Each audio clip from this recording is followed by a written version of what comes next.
حامدا ومصليا أما بعد فأعوذ بالله السميع العليم من الشيطان الرجيم بسم الله الرحمن الرحيم إنما يريد الله ليذهب عنكم الرجس أهل البيت صدق الله العظيم وقال النبي صلى الله عليه وسلم الحسن والحسين سيد شباب أهل الجنة او کما قال علیہ الصلاۃ والسلام۔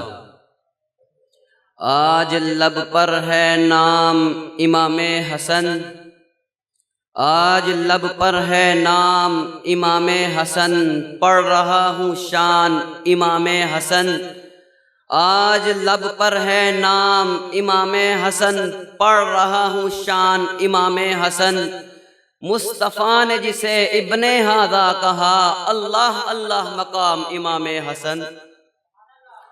سخن شناسان محفل، بصیرت و بصارت سے ہمکنار علماء کرام، شموس دانائی اور اس گلستان علم و ادب کے گل تراشو، آج میں آپ حضرات کے سامنے جس ہستی کی شان و منزلت کو اپنے دامن تکلم میں سما کر آپ حضرات کے گوشے گزار کرنا چاہتا ہوں، وہ ہے شان منزلت سیدنا حسن رضی اللہ تعالی عنہ۔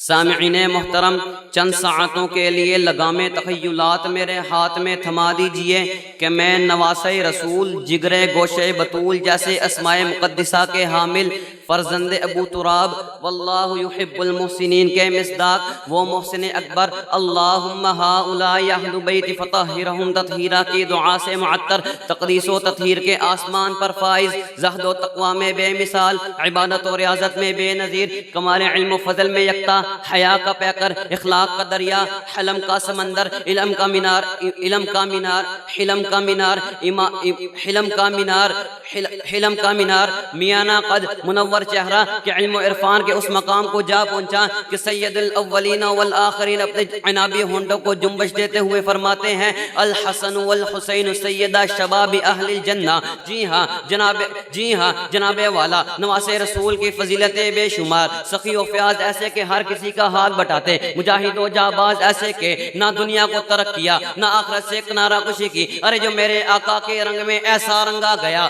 ایسا رنگا گیا کہ دیکھنے والا نہ پہچانے پائے، کہ دیکھنے والا نہ فرق کر پائے، کہ دیکھنے والا نہ پہچانے پائے کہ نانا کون ہے، نواسا کون ہے۔ جی ہاں، میں اسی حسن کی بات کر رہا ہوں جو سیدہ شباب اہل جنہ کے زیور سے آراستہ ہے۔ میں اسی حسن کی بات کر رہا ہوں بوقت ولادت جس کے کان میں اذان کہنے والے خود امام الانبیاء ہیں۔ میں اس حسن کی بات کر رہا ہوں جس کے سارے پروقار کو چومنے والے خود سید الاولین والآخرین ہیں۔ میں اس حسن کی بات کر رہا ہوں جس کے والد محترم انا مدینۃ العلم وعلی بابوہا کا مصداق ہے۔ میں اس حسن کی بات کر رہا ہوں جس کی والدہ محترمہ فاطمۃ سیدۃ نساء اہل الجنہ کی مصداق ہے۔ میں اس حسن کی بات کر رہا ہوں کہ جسے دیکھ کر امیر معاویہ اہلاً سہلاً کا نعرہ لگاتے ہیں۔ میں اس حسن کی بات کر رہا ہوں، میں اس حسن کی بات کر رہا ہوں جو شان و منزلت کے اس مقام پر فائز ہے کہ اگر حالت نماز میں دوش نبوت پر آ جائے تو آقا حالت نماز میں سجدہ لمبا کر دیتے ہیں،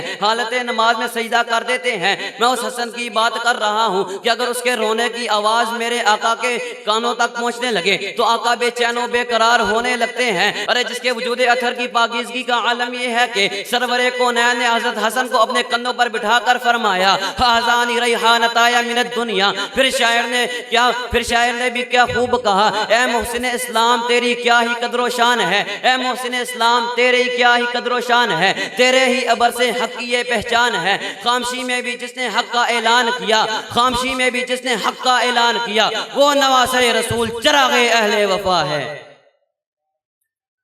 عزیزان من،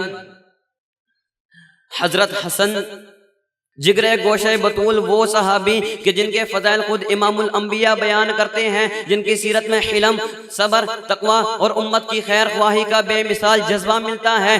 رسول اللہ نے فرمایا میرے ان دو بیٹوں میں سے ایک بیٹا ان دو گروہوں کی صلح کرائے گا۔ فرمایا ابنی ھذا سید ولعل اللہ ان یصلح بہ فئتین عظیمتین من المسلمین، عظیمتین من المسلمین۔ پھر چشم فلک نے وہ منظر بھی دیکھا کہ یہ پیشن گوئی در قدر پوری ہوئی، پھر میرا اس پر کہنا بجا بنتا ہے، ابد کی سر بلندی کا کوئی تو اقراض ہوتا ہے، جو سر دے دے سر میداں وہیں سرفراز ہوتا ہے، جہاں پہ ختم ہوتی ہے حضور عقل انسانی وہاں سے ابن مرتضیٰ کی شان کا آغاز ہوتا ہے۔ وآخر دعوانا الحمدللہ۔